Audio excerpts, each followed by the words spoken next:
That sounds like the mic is working. Thank you very much for the lovely introduction.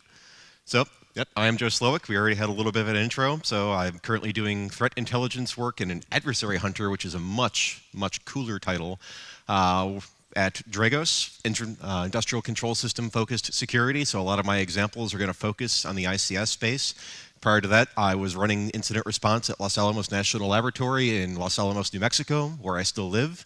I was an information warfare officer in the U.S. Navy, and before that, I was a philosophy graduate school dropout at the University of Chicago. And that background means that I can curse very eloquently between my Navy and my philosophy background. So enough about me. Let's talk about where we're going today. So we're going to talk about threat intelligence and attribution, which may seem a strange topic for a red versus blue conference, but especially in light of some of the things we've already talked about during ZivCon this week, over the last 24 hours, it's really an excellent way of combining both the threat modeling exercise from the blue team perspective and the threat emulation perspective from the red team perspective. So we'll talk about what typical attribution looks like, move into the purpose of attribution, define what an activity group is, a different type of attribution, focus on defining groups by behaviors, and then provide some examples. So traditionally, when we look at attribution, it's focusing on who. I use this as a report because this report is terrible. This company is no longer really in business either, for good reason. But in looking at how these sorts of things are put together, it's trying to emphasize, look at data to figure out who is responsible and tie things back to an actual entity we can point our fingers at, like Iran or Russia or the NSA, etc. The benefit to this approach is it satisfies what I think is psychologically a fundamental human need. We want to know who is to blame, who do we hold responsible for this, and it frames things in a way that is cognitively easy to understand, since we like to think in stories. Actor X is responsible for event Y. The problem is that this is really hard. Technical collection really only gives us technical artifacts. It doesn't allow us to view an adversary's mindset, intentionality beyond targeting. So it's really rough, and we have to sort of infer or assume what they're actually trying to do. And thus we obscure some of the underlying actions and events behind why an adversary did something. And as a result of this, we can build in cognitive biases around what we're observing. So, of course, the South Korean Olympic Games was targeted by North Korea. Oh, wait a minute. Or was it the Russians? Or was it someone else trying to look like the North Koreans to also look like the Russians, but it was actually the Canadians? So you can start building in lots of assumptions that make trying to figure out what's going on a lot more difficult. Furthermore, within the information security space, and this is something that I feel like we should be falling on our swords for, is that attribution on a technical perspective, trying to figure out who is responsible, can only really get us just far enough. Like, it looks like this is North Korean malware, or it looks like this is an Iranian DDoS operation, and you'll see security companies do this just enough to grab a headline to blame something and then stop. It's meaningful enough in order to get maybe a headline or two, draw some media attention, but doesn't really bias anything from a defensive mindset or to understanding what actually took place. And to look at some examples, we have lots of things calling out, who did what and why and what entity is responsible. This is one of my personal favorites that we worked on at Dragos, the Trisis event involving an oil and gas company in the Middle East that, well, obviously it has to be Iran, and they targeted Saudi Arabia. Like, well, there was a lot of discussion around that event for who was responsible and who the victim was, and when you abstract away from that, none of those details really helped us answer the question of how are we going to stop this, or how did the attack take place. So instead of focusing on these sort of headline-grabbing examples, what should we do instead? So what do we gain when we look at attribution from the perspective of identifying who is responsible? What does it tell you? From a network defensive perspective, I would like to argue that it tells you absolutely nothing, or at least nothing that's really all that valuable. Additionally, it's potentially damaging for the same cognitive bias example that I cited earlier, because now we start building in assumptions that, well, of course, if I am a Ukrainian energy provider, the Russians are going to be attacking me. Well, maybe, but again, how does that orient around how I'm going to plan defense of my network? So instead of trying to focus on who certainly has value. The problem is that it doesn't have network defense value. So if you're the President of the United States of America or the Secretary General of NATO, it probably makes a lot of sense to have some idea of who is responsible behind a cyber attack. Additionally, if you're those personas, you probably have access to things like intelligence information from spooky three-letter agencies and other sorts of organizations that have access to data that we typically do not have access to, allowing them to have a greater scope of the event in detail. But from a network defense standpoint, really what we're trying to do is figure out how did something take place, how do we respond to it, and how do we prevent it from going forward? And from a red team perspective, how is it that adversaries are actually operating right now so that we can test defenses to make sure that they're actionable, reasonable, and are up to par with the sort of attacks we're seeing in the wild? So what attribution should do, if you're looking at this purely from the role of running network defense or trying to poke at network defense, is align resources, identify tactics, techniques, and procedures, and then focus defense. I don't know anyone in this room, your defensive organizations, or even for your red team organization, who here has unlimited time, resources, and personnel? One person is a liar. Okay, so none of us have unlimited resources, so we need to try and figure out the best way of allocating things in order to try and make sure that we're taking care of the most likely things and responding to our actual threat environment. And if we're not taking information that informs or benefits defense, you're probably doing something wrong. So what attribution should do, this is modeled off of the intelligence cycle. I am former US military, so I still haven't had all of this sort of thing beaten out of me just yet. But you look at something as an attack takes place, they capture data, record context, figure out what happened, how do I figure out what went on, then start analyzing it, transition that data, raw data, into information, things that we can understand, a picture of the event that happened, formulate some conclusions, learn something from the incident as it took place, and then based upon that, develop a characterization of the adversary. So you can't read their minds, you can't read their email, unless, again, you're a spooky three-letter agency, but you can identify how that adversary broke into the network, what they did, presumably what they were going after based upon how they moved throughout the network, and develop an idea of what their targets, intentions, and infrastructure looked like. And the result of this is that you get a picture of intelligence to track how the adversary operates, learn to anticipate the activity of that adversary based upon how they behaved. You can develop playbooks in order to inform your response. Based upon their actions, you can define pre-planned responses, create standard operating procedures for defense so you can anticipate next moves, and then finally move on to what requirements you have for remediation. What capabilities informs your response to that adversary and reduces your mean time to remediation because you now have a conception of what was pursued, how was persistence maintained, how did the adversary break in, what do you need to clean up afterwards to make sure that you can recover your environment to a known good state. So ultimately, what attribution should do is it should prepare and enable defenders, it should improve our defenses and anticipate attacks. If you're not doing this, you're writing a book report, and I'm sorry, I have limited time. I can't read book reports all day long. If it doesn't help me do my job, if it doesn't help a defender do their job, I don't know what value has been gained. Other items are just simply superfluous. They might make a splash, they might get you some media headlines, but they don't really do anything in order to help improve your defensive posture.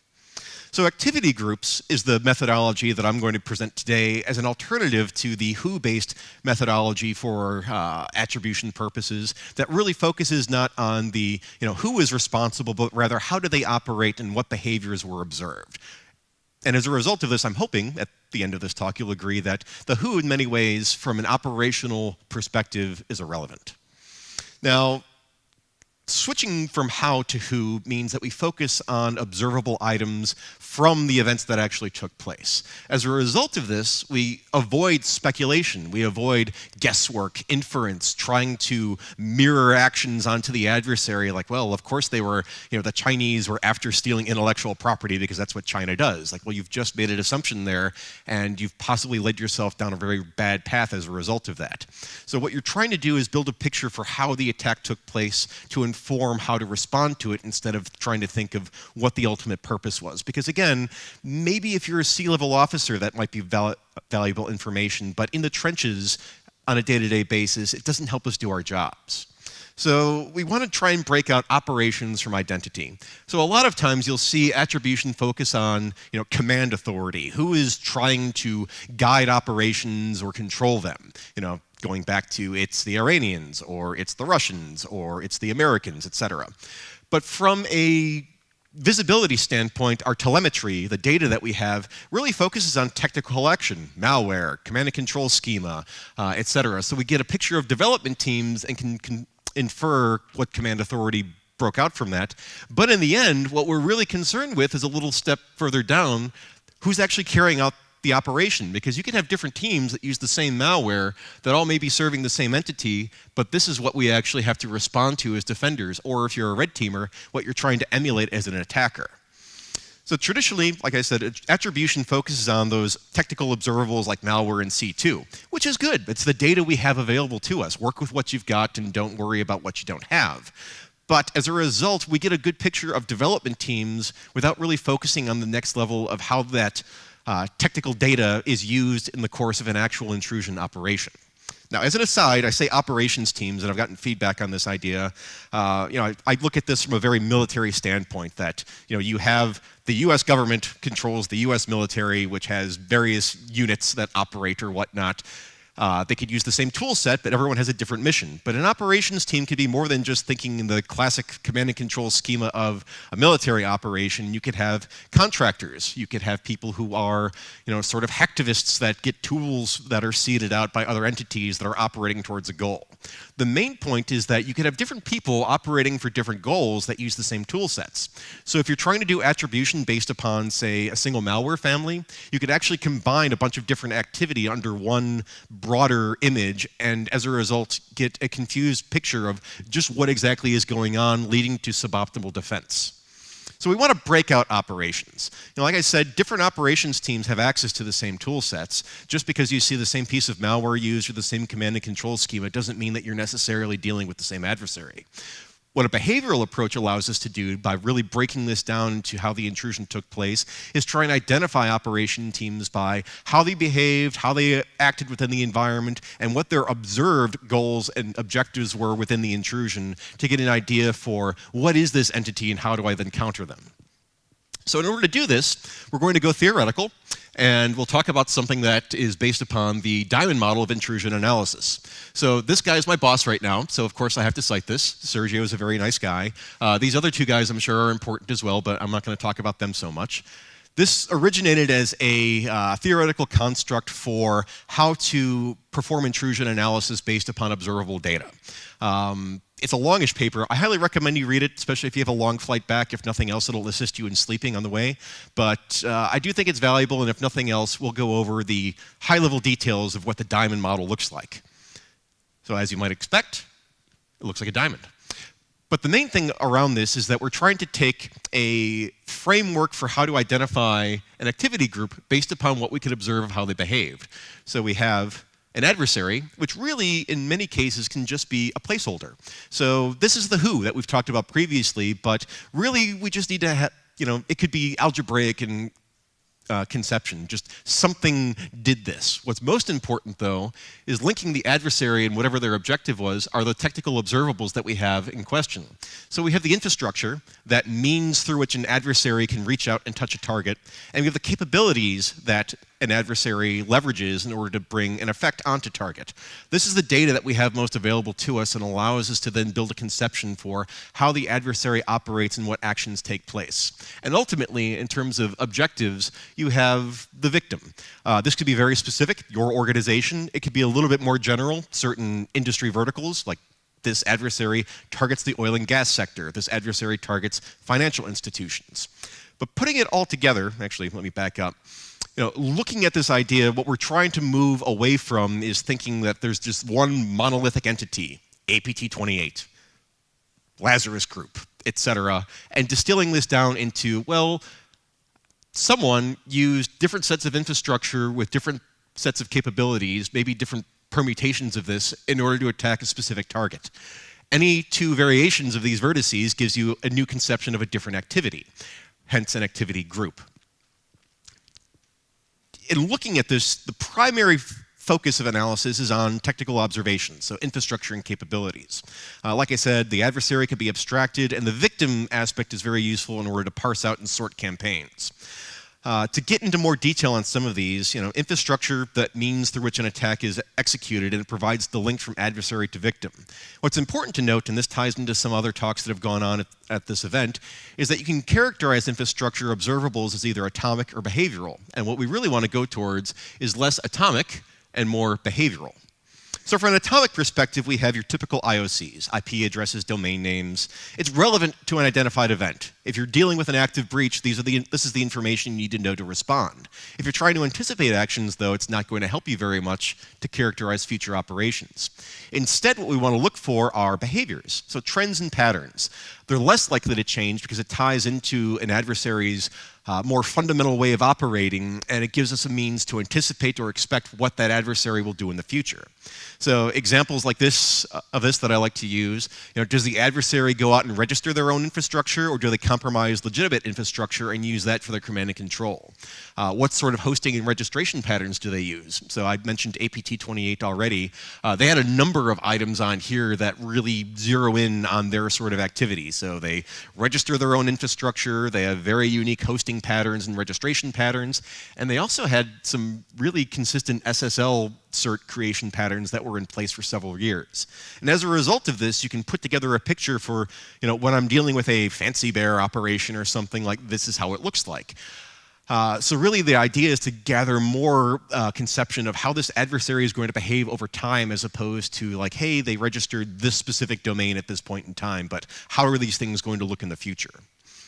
Capabilities look very similar. Instead of infrastructure, now we're talking about things like tools and malware, what the adversary uses to achieve an objective against the victim. This is primarily behavioral in nature when we're looking at this in the right way, but we still see the tendency to go back to an IOC approach. So from an atomic perspective, we look at hash values, maybe a registry key or a file name. Again, it's good to use these in order to characterize a past intrusion, but it's not terribly helpful in order to look forward for what's the next attack going to look like. Instead, just like with infrastructure, we want to try and capture behaviors to get an idea for what this adversary is going to look like in aggregate. So how does that adversary operate? What operations are typically performed? The idea being to build a picture for what this entity is going to look like when they're on target. So examples include, how does the adversary operate? Do they use custom malware? Are they using scripts? Or are they purely living off the land using netuse commands or psexec, etc.?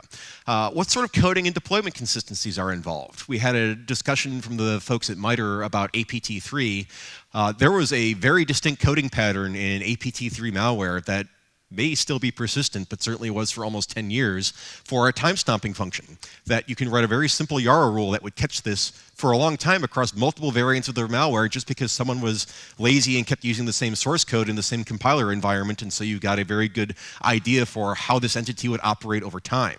So really what you're looking for are those tendencies, those observables that you could apply moving forward, just because this is how the entity happens to operate. So putting this all together, we want to categorize an adversary's activity. How do they look like when they're in our environment, instead of trying to get a feel for, who are they, what is their name, etc. We want to identify the commonalities and general trends for how that adversary will behave within the environment, and build a profile of them that gives us an opportunity to anticipate their actions, identify potential response plans, and harden our defenses. So it allows us to design detections and alerts around what the activity group looks like, instead of trying to anticipate, well, here's a bunch of different things that I could look for. Let me try and spread my resources across all of these. Really what we're looking for is based upon, and this is a completely separate topic which I can talk about for hours, a threat modeling exercise of what is relevant to your environment. You can now narrow down the list of potential activity groups that are most relevant to your operations, and focus on the observed behaviors that they've used over time to focus your defense. So, putting this in practice, we want to leverage evidence. Again, we want an evidence-based approach, because we don't want to just pull things out of our arses and try and make things up as we go along. Instead, we want to tie this to actual details. So take what you've observed, either in your own environment or to the extent that it's available from other intrusions, to build up a conception of a group and how they've operated. I've already mentioned, in terms of differentiation, any two unique aspects to the vertices of the diamond model is what we use in order to break out different activity groups. It's sort of a conventional item, depending on how you want to look at it. Ultimately, it's not all that important. The main idea is to try and separate different intrusion activities based upon the observed behaviors so that you can track things that, from the defender's perspective, look different. So to break this into examples, I'm going to use two different campaigns that we've tracked in Dragos. I apologize for those who are not interested in industrial control system events, but that's what I've focused on for the last year, so that's what I'm going to talk about. We're going to start off with three groups that were interlinked in recent reporting. So a group called ALLANITE, another group called DYMALLOY, and a more legacy group called Dragonfly, all oriented around energy sector intrusions and specifically in some cases ICS more generally. There was multiple reporting on Russian infiltration of the US energy sector in 2017, encompassing these three groups. Unfortunately, as reports came out and different information was put out there, you had what really were distinct activities that got grouped into a single whole, and as a result, a confusing picture from a defender's perspective. Lots of different things going on that were all being attributed to one monolithic entity. So to walk this through from a news perspective, back in July in 2017, there was this information put out in the Washington Post, US officials saying, Russian government hackers have penetrated energy and nuclear business networks. Very scary stuff. What was funny about this is this was originally a US CERT, ICS CERT, TLP Red report that then got forwarded along to the New York Times and then got into the press. So information sharing for the win. Shortly thereafter, well, maybe not shortly thereafter, Symantec came out with a report on activity they characterized as Dragonfly 2.0. For those who are interested in a little bit of history, Dragonfly was a legacy industrial control system actor that broke into a bunch of networks in Europe, a little bit in North America. They designed a piece of malware called Havix, which was unique in that it was able to talk the OPC protocol to ICS within ICS environments to perform reconnaissance and pull information. So fairly sophisticated, kind of scary stuff where they managed to operate. The main thing is that instead of seeing more recent activity as something new, Symantec bought into, or was based upon the evidence that they gathered, was pushing the message of, hey, this group is back. Following up all of this, US CERT put out reporting that, hey, we have all of this advanced persistent threat activity targeting the energy infrastructure, combining all of this together. Okay, this was a little confusing, and for those of you who have done things like looked at the, oh goodness, I can't even remember the report now. Doesn't matter. The post-election report that US CERT put out that was terrible. Lots of indicators, murky information, how does this all tie together? That's fine, but getting a very confused picture because lots of different data being combined to present at least the conception of a single event. And then we had an update back in March that just said, hey, all of this still applies, and by the way, it was the Russians, if that adds anything to you.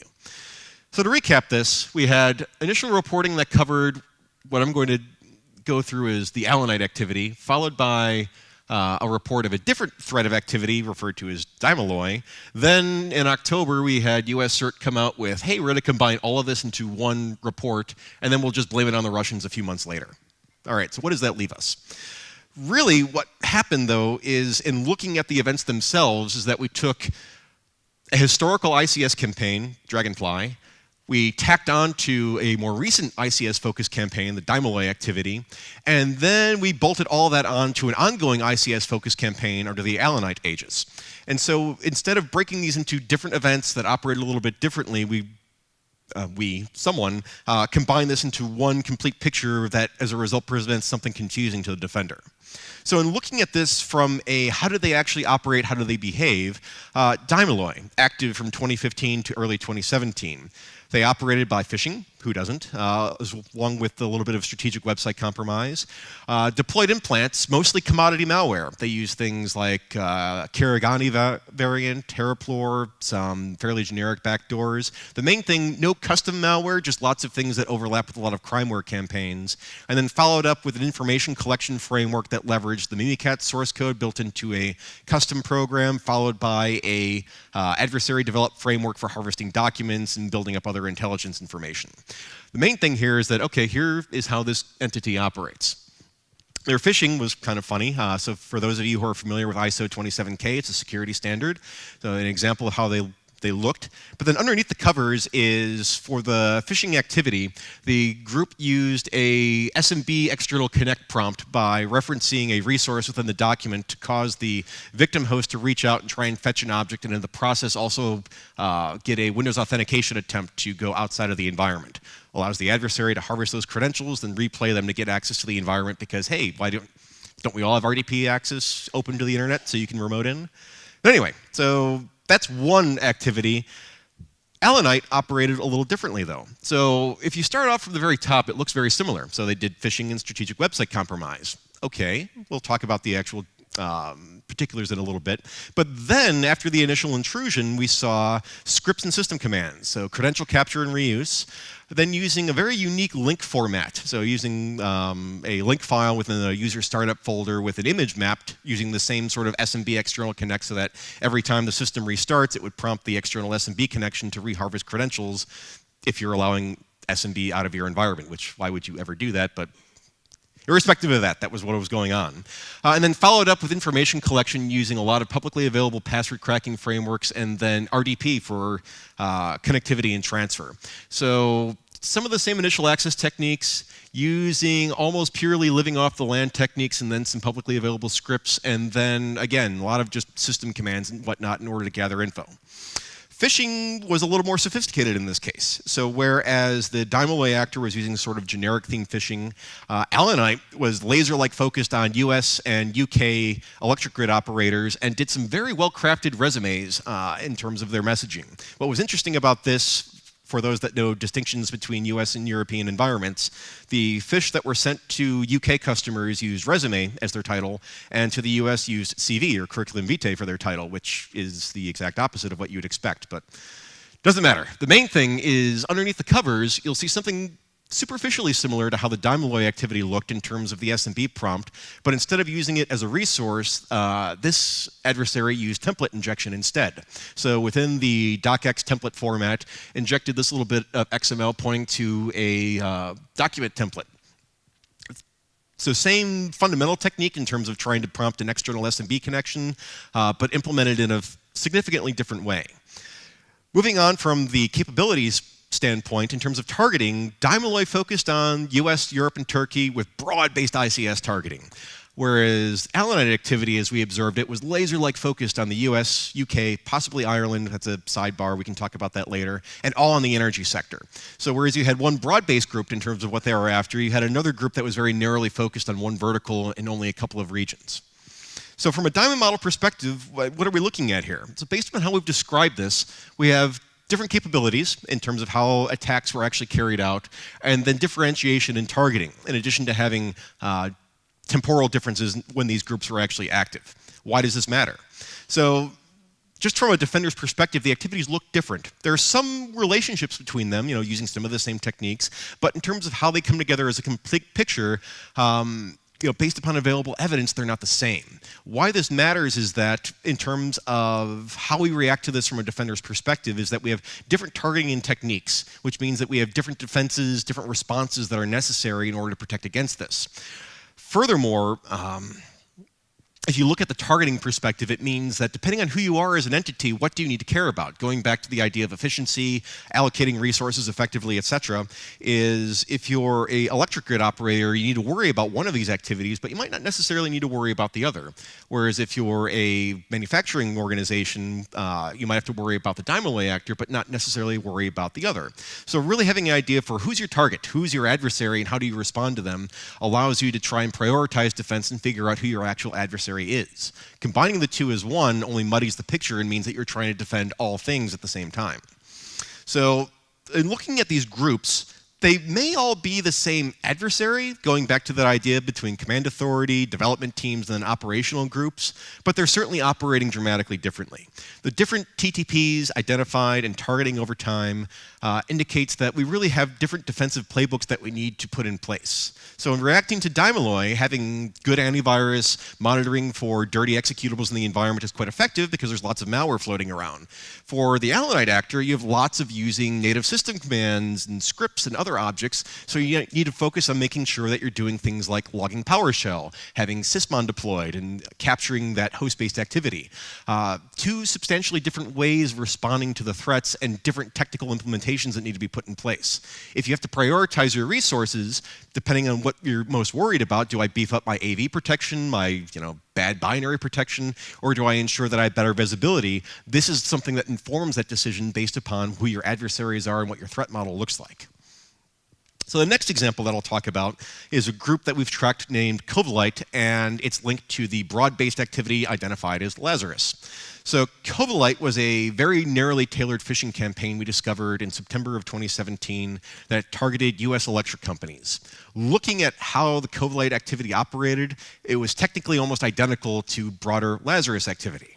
So COVELLITE itself ended up making the media about a month after the activity took place. And going back to the who versus how, in the media, this became the North Koreans are phishing the US and they're going to break into the electric grid.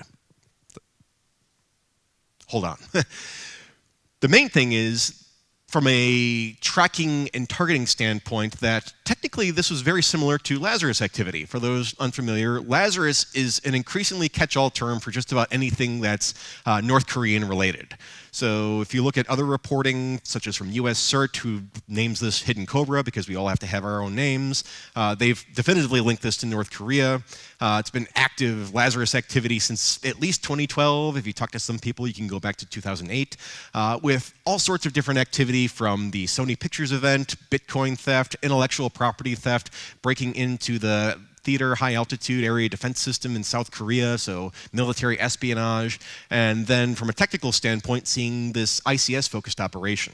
So what does this mean? So there's multiple technical overlaps. If you look at the COVELLITE malware, it's a fork of the overall Lazarus code. The phish itself was also very similar to things that have been identified over the last year in Lazarus.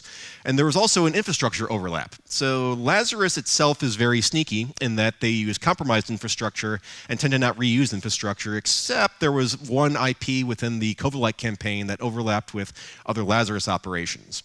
But typically we don't see that IP reuse, and the use of compromised legit systems allows the adversary to sort of blend in with traffic. So COVELLITE itself was a specification of the broader Lazarus way of operating. So phishing with a malicious document attachment, so they're embedded not base64, embedded encoded strings that are then built in order to drop a binary on target.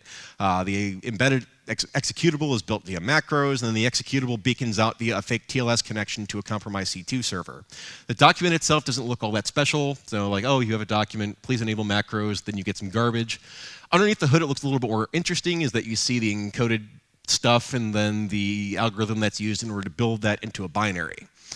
The main thing is that in looking between COVELLITE and Lazarus, there's an overlap in capabilities, but in looking at COVELLITE, there are unique aspects both in terms of targeting and operations that make it more relevant towards certain defenders as opposed to others. So in terms of COVELLITE, it was unique in terms of how the C2 is built. So most Lazarus malware calls out to one C2 IP and sticks with that, whereas COVELLITE used a rotating range of 3 IPs. Plus, the malware had certain unique aspects to it that, again, suggest a fork of the overall Lazarus malware as opposed to being just a simple copy and paste, but very similar. So from a technical tracking standpoint, they overlap. The issue with this is that by grouping all of this just as Lazarus means that from a defender's perspective, defense gets very hard. Lazarus simply encompasses too much activity, making tracking, identifying, and defending very difficult. So by combining multiple operations from Bitcoin theft all the way to energy grid targeting, you're trying to defend all things at once, whereas there's differentiations within how this activity looks on a per-target basis that can, again, allow you to try and prioritize resources and focus your defense. So from the defender's perspective, you want to ensure that you have coverage against what your relevant threats are. So if I'm an energy company, I don't want to necessarily worry about having Bitcoin stolen because that's not relevant to me, but I do want to make sure that I don't have, say, the North Koreans poking around my ICS network with potential disastrous results later on. So you don't want to waste resources on the unlikely items, but instead focus on your threat model. So in trying to narrow down overall Lazarus activity, focus on the thing that's very specific to your organization. In this case, using the ICS example, COVELLITE is very specific in its targeting schema and also uses specific variations of technical capabilities. So based upon that, we can try and organize this into a specific activity group for response purposes, filter down the TTPs that we care about to the ones that are only relevant to our organization, and build defense to match that. So going back to a diamond model representation of this, there's a lot of overlap in capability, but certainly there are some differences into it. We see differences in infrastructure, again, because of the fact that aside from one OPSEC failure on the adversary's part, using different IPs for different campaigns, but then most importantly, seeing differences in victim and target. So again, trying to make sure that we're identifying the things that are most relevant to the defensive landscape that we're responsible for and apply things from there. Now, ultimately, what we're trying to do is make defense manageable. We want to break activity into its component parts so that we're only defending against what's relevant and what we can see. We want to track what matters and focus our defensive resources on our threat model. Going to the idea of purple teaming, or combining red and blue together, in trying to test our defensive models, we don't necessarily want to always go for all things being equal, but rather try and focus our efforts on that which is most relevant to our organization. So instead of trying to emulate or use all potential attacker methodologies across the board, focus on what sort of things are most relevant in your environment, and then identify the gaps that are most applicable to you, your organization, and your likely threats, and focus your remediation and defensive resources on filling those gaps.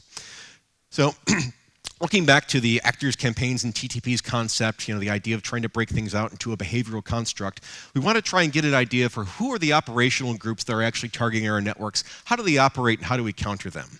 So look for specific campaigns where relevant in order to try and identify variants in technical ways of operating, and also be sure to commit to revising this over time. So looking at, for example, the Lazarus example, we've tried to shoehorn lots of different activity encompassing multiple verticals, multiple different types of malware into one all-encompassing group. And so as a result, we have a confusing picture that doesn't really allow us to try and prioritize resources in a way that's effective to build defense against what are really, most likely, different operational teams that have been operating at various times over the last 10 years.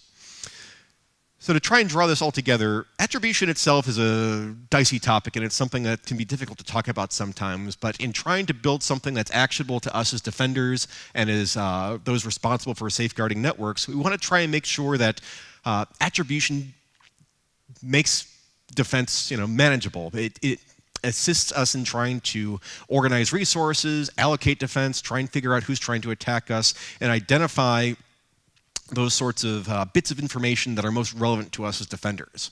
Most importantly in this is that instead of trying to infer based upon who we think is operating against us or what we assume is most likely our opponent in the game of cyber warfare, etc., is instead focus on what actually happened in order to build a picture based upon the fundamental behaviors observed, to take an evidence-based approach to define who was responsible or what entity was responsible based upon an abstraction of the evidence in question. So if we're going to try and define this as a process, because again, if you can't do something in a repeatable fashion or develop some sort of framework in question, you're kind of lost in order to make this into a sustainable activity. How do we do this? How do we do this in a way that's repeatable and something that we can take back to our organizations? So first, from an activity standpoint, we want to make sure that we're noting observable items, collecting evidence, performing root cause analysis to try and get an idea for what actually happened during an intrusion event, whether it's within our own network or maybe someone else's. Try and determine the operational purpose, not what you assume the purpose was from an intrusion based upon who you think might be responsible, but rather based upon what actually happened in the environment. What did the adversary do? Did they steal information? Did they wipe a bunch of systems? What actually was the goal in mind so that you can build a, again, supportable idea of what the goal was for that event? And then align those observations to your own network. Because one of the tricky things about this is that, like all things in life, all generalizations are stupid. You can make fun of that later if you will. But in looking at things, you want to make sure that you're tailoring this to your own environment in order to try and come up with information that's relevant to your own operations. So build these observables around what you have within your own network so that you're ensuring that what you're walking away with is something you can apply to the resources and perspective that you have. Based upon all of this, then, develop a characterization of what you observed. Group those observed activities, the evidence that was collected, and orient to the targets and perceived interests within your network. So, going back again to the Lazarus example, I'm not worried necessarily about someone stealing Bitcoin or stealing plans for a missile defense system if I'm an electric grid operator. Instead, I'm worried about making sure that someone doesn't break into my control system network and turn the power off. So based upon those ideas, how does that orient then with how I've noted this adversary operates in terms of malware, techniques, etc., so I can build up a defensive plan?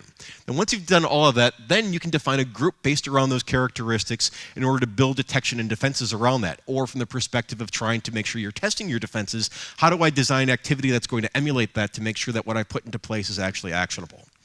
So, I talked very fast.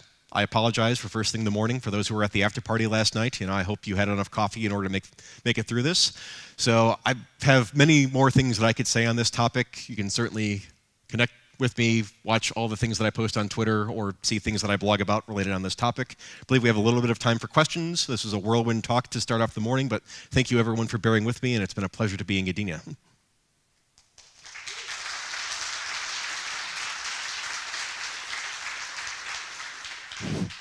So I will ask the first question about Saudi Aramco. Did you investigate the Shamoon or business email compromise fraud on another one? Because I remember a case where Saudi Aramco's emails were used to commit a fraud against LG. That means Life's Good. It was business compromise fraud on 21 million of US dollars. And LG says that they are thinking about a case, a civil case, against Saudi Aramco because they failed to protect its emails. Okay. Do you know something about it? Was it related to your investigation? It was not, as far as I know, so I'm sorry. Okay. Okay, so another question.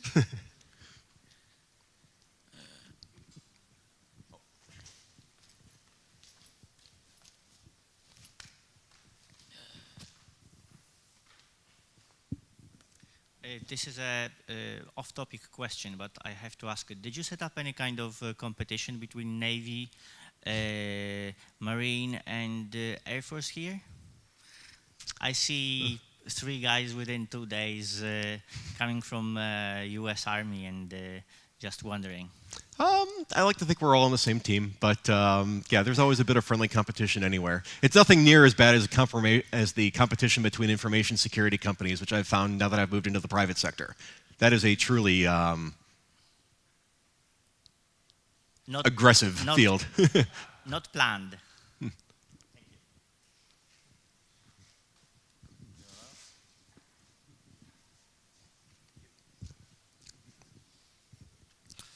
Hello. So I was wondering, because you were talking about differentiation between operational teams within the same adversary, using the same development team, basically, do you think that it is really feasible for the private sector companies to gain data that would be that granular in nature? So, for example, can private sector company using only like the technical artifacts that they can gather can really make sure that this is an activity of different operational group rather than evolution of the team that's coming from the same development team? So in looking at that question, if I'm understanding it correctly, and please correct me if I'm wrong as I'm moving along here, the data collection part is always very hard, because if you look at, we'll never have a perfect picture of exactly what was going on. We can build a theoretical construct around what was observed and what we can think about what occurred. So in moving down the lines of both what we have available to us through technical collection and then what we observe within our environments, what does our telemetry typically consist of? Is that we get malware, we get, we can capture PCAP, NetFlow, et cetera, to see on a technical level how things operate. So from a very high level, that goes to the development team construct. We can get a very good idea of who the malware author is. So I'm pretty sure some people in this room are probably very familiar with, or in a way familiar with, the developers behind Sophisy or behind PlugX, for example. But from a defensive standpoint, the question is that all these are our tools. We have imperfect information about necessarily who is behind them, who put them together, who ordered their development, but we have very good information based upon what we've seen in our own environments or have seen from other breaches of how those tools are deployed. So rather than trying to group disparate activity that all happens to use the same tool, it's like saying that everyone that uses a hammer or whatever is necessarily a carpenter, whereas you may be, just a bricklayer or a laborer or a demolition expert, et cetera, is instead trying to take the perspective of how was the tool used and what was the context around that use of the tool in question. So for example, going back to the COVELLITE versus Lazarus example, so yes, there's one piece of malware or family of malware that seems to have been used in many intrusions. Does that mean that it's all necessarily the same people? To some extent, it may be the same, overall tasking, and certainly they're piggybacking off of the work of the same technical entity and putting together that capability. But then in how they operate within the environment itself, we're seeing different instantiations of that activity. So what we want to then do from a response, defense, and a detection standpoint is build up, and again, this goes back to every network is a unique and beautiful snowflake. And I apologize for using many, very English sayings and whatnot that might not translate very well. So I apologize to everyone in the audience. Your English is better than my Polish, so I'm doing with what I know well. Building in that sense of uniqueness around what actually is observable and oriented to what you care about then allows us to try and build in specificity in defense of that. Instead of trying to react against, just a tool, we're trying to react against or build our defense around how that tool might actually be deployed against us. That allows you to then build a much more robust defensive approach that goes across the entire potential attack chain, not just defending against this malware, but rather this is how that malware is delivered into the network. This is how once that malware is delivered into the network, how persistence is gained, how lateral movement is accomplished, etc. That way, if you're missing any single piece of that entire kill chain in terms of visibility or something might change, you've oriented your defense in such a way based upon how it's used operationally that you could potentially catch the intrusion at some other point in line. And that was a very long answer to your question, so I hope that was somewhat useful. Yeah, thank you. Okay. Well, what I was thinking about is that at the high level we can make wrong often assumption like it was Chinese, it was Iran, and so on. That at the low level, the intelligence team can make kind of opposite, but also wrong assumptions. Like just because something in the tradecraft changed, then it's a different operational team. Mm-hmm. And that's very true. So like the tradecraft change, this goes back to the idea that it's very difficult in order to try and break this out from our perspective without having access to information that is very much non-public. So the Olympic destroyer example is a very good one because that came out as like it's a false flag operation. Well, how do you know that? And like, okay, Kaspersky did a really good job in breaking out like here's what we saw in terms of the PE headers, etc. But at the end of the day, like all right, the false flag thing is neat, it's cute. How does that help us as a defender, though? So yes, it's a change in TTP, and there's a little misdirection for who might be responsible, but ultimately, most of the people in this room aren't going to be in a position where that distinction matters to us. Rather, all we need to care about is, well, how do I see it? How do I identify it? How do I stop it? And so from that perspective, focusing much more closely on what happened in the environment and how the attack played out gives us a lot more things to work on than worrying about who may have necessarily executed. Thank you. So one final question from here, and we have to wrap up. Okay? Yes, I'm sorry. So one question and one answer, referring to this competition between armed forces. There's no competition, but of course, Go Navy beat Army. And the question, when talking about COVELLITE, did you identify any typical ICS capabilities of this malware, like in HAVEX, like in crash override, or did you see only malware typical for typical normal operations? So thankfully, we have not identified an ICS-specific capability behind the COVELLITE adversary. Yeah, I apologize. I'm probably delaying the next speaker. You can feel free to unplug that. Just yank it out. That's fine. But it's very interesting with that adversary, especially as you look at the geopolitical landscape, that, everything seems to be nice and happy with North Korea these days. We didn't identify anything destructive like a crash override or a trisis, but the main concern with the COVELLITE adversary is based upon the track record of Lazarus-linked activity, including destructive events like the Sony attack and some other items that have gone in South Korea. And this is where things do get a little interesting in identifying adversary, at least in terms of the scope of the possible. So we know that we have this group that's linked by capabilities to this overarching group responsible for multiple different attacks. Based upon what's observed in those other events, we can infer from that that this adversary is capable of or may potentially execute a disruptive event down the line. So from a defensive planning standpoint, it doesn't add necessarily all that much because we haven't observed in a technical level that capability, but going back from that policymaker standpoint or trying to take the bigger picture grand strategy approach, that is something from the executive level or whatever that, oh, wait a minute, I have this group of technical indicators that also aligns to something that can take a potentially disruptive effect. Therefore, I might want to make some policy choices that are a little bit different. But again, from the network defender perspective, what do I do about that? Instead, I play with the malware that I've got right now and just make sure that they can't pivot into the ICS network later and potentially deliver whatever malicious impact down the line. No. I will get off stage. Great.